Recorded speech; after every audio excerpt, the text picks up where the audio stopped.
श्री कृष्ण लीला। हे परीक्षित, भगवान सहसा अंतर ध्यान हो गए। उन्हें ना देखकर ब्रज युवतियों की वैसी ही दशा हो गई जैसे यूथपति गजराज के बिना हथनियों की होती है। उनका हृदय विरह की ज्वाला से जलने लगा। उन्होंने भगवान की लीलाओं को याद कर करके तरह तरह से उनके बारे में बातें की और उनको ढूंढती रहीं।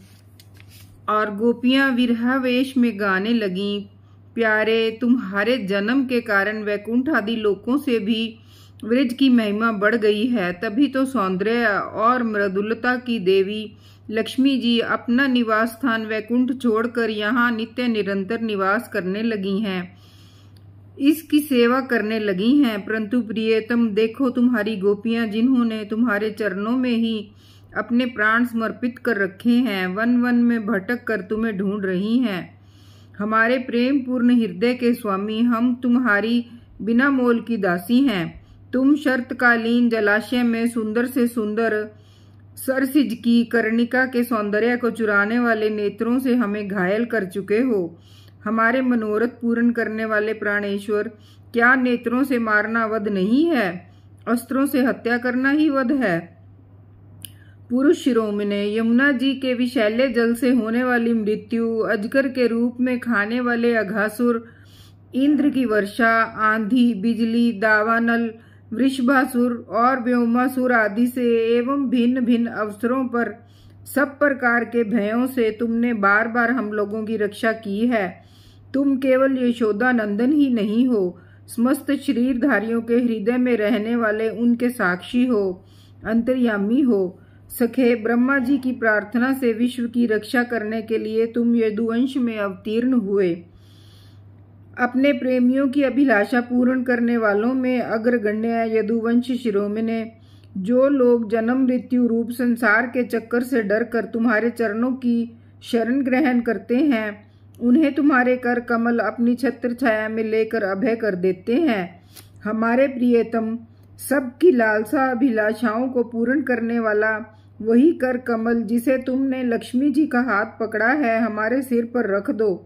ब्रजवासियों के दुख दूर करने वाले वीर शिरोमणि श्याम सुंदर, तुम्हारी मंद मंद मुस्कान की एक उज्जवल रेखा ही तुम्हारे प्रेमी जनों के सारे मान मद को चूर चूर कर देने के लिए पर्याप्त है।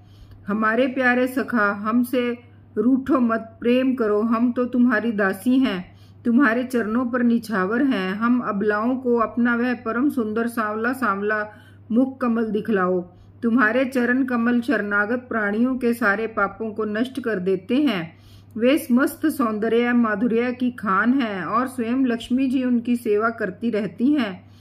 तुम उन्हीं चरणों से हमारे बछड़ों के पीछे पीछे चलते हो और हमारे लिए उन्हें सांप के फणों तक पर रखने में भी तुमने संकोच नहीं किया। हमारा हृदय तुम्हारी विरह व्यथा की आग से जल रहा है। तुम्हारी मिलने की आकांक्षा हमें सता रही है। तुम अपने वे ही चरण हमारे वक्ष स्थल पर रखकर हमारे हृदय की ज्वाला को शांत कर दो। कमल नयन, तुम्हारी वाणी कितनी मधुर है। उसका एक एक पद, एक एक शब्द, एक एक अक्षर मधुरातिम मधुर है। बड़े बड़े विद्वान उसमें रम जाते हैं, उस पर अपना सर्वस्व निछावर कर देते हैं। तुम्हारी उसी वाणी का रस स्वादन करके तुम्हारी आज्ञाकारिणी दासी गोपियां मोहित हो रही हैं। दानवीर, अब तुम अपना दिव्य अमृत से भी मधुर अधर रस पिलाकर हमें जीवन दान दो, छका दो। प्रभो, तुम्हारी लीला कथा भी अमृत स्वरूप है। विरह से सताए हुए लोगों के लिए तो वह जीवन सर्वस्व ही है। बड़े बड़े ज्ञानी महात्माओं, भक्त कवियों ने उसका गान किया है। वह सारे पाप ताप तो मिटाती ही है, साथ ही श्रवण मात्र से परम मंगल परम कल्याण का भी दान करती है। वह परम सुंदर परम मधुर बहुत विस्तृत भी है। जो तुम्हारी उस लीला कथा का गान करते हैं, वास्तव में भूलोक में वे ही सबसे बड़े दाता हैं। प्यारे, एक दिन वह था जब तुम्हारी प्रेम भरी हंसी और चितवन तथा तुम्हारी तरह तरह की क्रीड़ाओं का ध्यान करके हम आनंद में मगन हो जाया करती थी। उनका ध्यान भी परम मंगलदायक है। उसके बाद तुम मिले, तुमसे एकांत में हृदय स्पर्शी ठिठोलियां की, प्रेम की बातें कहीं। हमारे कपटी मित्र अब वे सब बातें याद आकर हमारे मन को क्षुब्ध किए देती हैं।